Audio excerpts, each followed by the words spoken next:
Family life പോലും പല ആൾക്കാർക്കും നമ്മൾ ടിറ്റ് ഫോർ ടാറ്റായിട്ട് മറുപടി പറഞ്ഞ് അടിച്ച് തോപ്പിച്ച് എൻ്റെ അടുത്ത് ആ കളി, നമ്മുടെ അടുത്ത് ആ കളി എന്ന് പറഞ്ഞുകൊണ്ട് ജീവിക്കുന്നതിലാണ് ചില ആൾക്കാർ.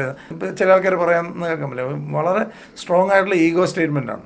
ഇന്ന് എൻ്റെ അടുത്ത് പണിയൊന്നും നടക്കുകയില്ല എന്ന് പറയുന്നത് വളരെ ഇതായിട്ടുള്ള ഈഗോ സ്റ്റേറ്റ്മെൻറ്റുകളാണ്. ഇന്നത്തെ പുതിയ ജനറേഷനൊക്കെ പല ആൾക്കാർക്കും നിങ്ങൾക്കറിയാം, എനിക്കൊന്ന് കല്യാണം കഴിക്കുന്നതിനൊക്കെ ഉള്ള ആൾക്കാർ ഡൈവേഴ്സ് ചെയ്യുന്നുണ്ടെന്ന് തോന്നുന്നു. ഏതൊരു പാർട്ട്ണർഷിപ്പും നമ്മൾ നിലനിൽക്കാനായിട്ട് വിട്ടുവീഴ്ചകളും അതാണ് ഇത് തന്നെയായിരിക്കണം നമ്മുടെ സൗഹൃദങ്ങൾ വലുതാക്കി എടുക്കുന്നതിലൊക്കെ നമ്മൾ എടുക്കേണ്ട നിലപാട്.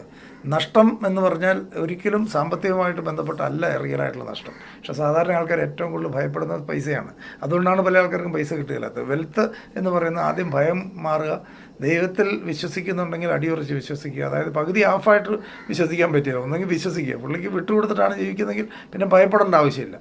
അപ്പം ഭയം ഉണ്ടാവരുത്, വലിയ സ്വപ്നങ്ങൾ ചേസ് ചെയ്യുക. നമ്മളെല്ലാവരും യുണീക്കാന്നുള്ളവർ ഓർത്തിരിക്കുക. ഓരോരുത്തരും ഡിഫറൻ്റാണ്, നമ്മുടെ സ്റ്റോറി ഡിഫറൻ്റാണ്, വേറൊരാളുടെ സ്റ്റോറി ഡിഫറൻ്റാണ്. ഒരിക്കലും ഒന്നാക്കാൻ വേണ്ടിയായിരിക്കും നമ്മളും ഇവരും ഒക്കെ ആയിട്ടുള്ള കമ്പാരിസൺ ഒരിക്കലും ചെയ്യാതിരിക്കുക. നമ്മൾ യുണീക്കാണ്. എപ്പോഴും ഓവർനൈറ്റ് സക്സസ് ഉണ്ടാവില്ല, ഉണ്ടായി തന്നെ നിലനിർത്താൻ പറ്റിയല്ല.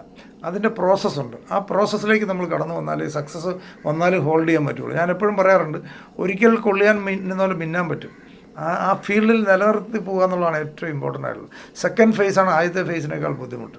ഫസ്റ്റ് ഫേസ് വേണേൽ പറ്റും. ഒരിക്കൽ കൊള്ളിയാൻ മിന്നുന്ന പോലെ പല ഫീൽഡിലും ആൾക്കാർ മിന്നാറുണ്ട്. അത് കഴിഞ്ഞ് കാണത്തില്ല. അത് കഴിഞ്ഞുള്ള സെക്കൻഡ് ഫേസാണ്. ഇപ്പോൾ നമ്മൾ കേരളത്തിൽ മോഹൻലാലിനെ മമ്മൂട്ടിയൊക്കെ ബഹുമാനിക്കുന്നത് അവരുടെ അഭിനയത്തിനേക്കാൾ കൂടുതൽ ഞാൻ ഏറ്റവും കൂടുതൽ അവരിത്രയും കാലം കൺസിസ്റ്റൻ്റായിട്ട് ആ ലൈം ലൈറ്റിൽ അങ്ങനെ തന്നെ നിൽക്കുക എന്ന് പറഞ്ഞാൽ എന്തുമാത്രം ഒരു ഹാർഡ് വർക്ക് ചെയ്താലേ സാധിക്കുന്നറിയോ. ഒരിക്കലൊക്കെ വന്നിട്ട് പോകാൻ പറ്റും എന്ന് പറയുന്ന പോലെ ജീവിതത്തിൽ സക്സസ് ആകുന്നതെന്ന് പറഞ്ഞാൽ അവരുടെയൊക്കെ ഇന്നും ഒരു ദിവസം നമ്മളെക്കാൾ എന്തുമാത്രം ബിസിയാണ്.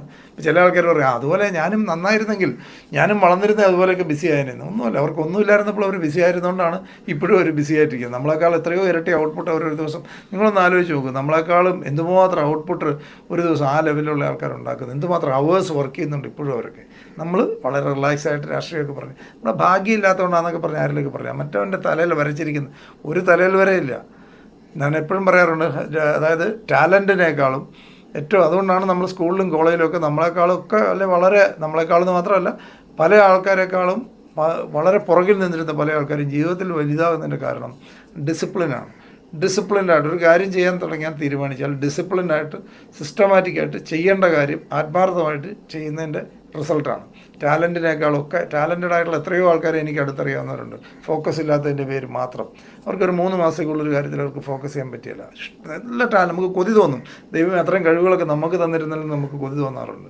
നല്ല ടാലൻറ്റഡ് ആയിട്ടുള്ള ആൾക്കാർ ഒന്നും ചെയ്യത്തില്ല, ഫോക്കസ് ചെയ്യത്തില്ല, എത്രയോ ആൾക്കാരുണ്ട്. അതേ സ്ഥാനത്ത് ആവറേജ് ആൾക്കാർ അവർ ഫോക്കസ്ഡായിട്ട് ഡിസിപ്ലിൻഡായിട്ട് വർക്ക് ചെയ്താൽ അവരാണ് ലോകത്തിൽ അത്ഭുതങ്ങൾ സംഭവിപ്പിച്ചിരിക്കുന്നത്. വേറെ ആരും അല്ല, ടാലൻ്റ് അല്ല, മനസ്സിലാക്കുക.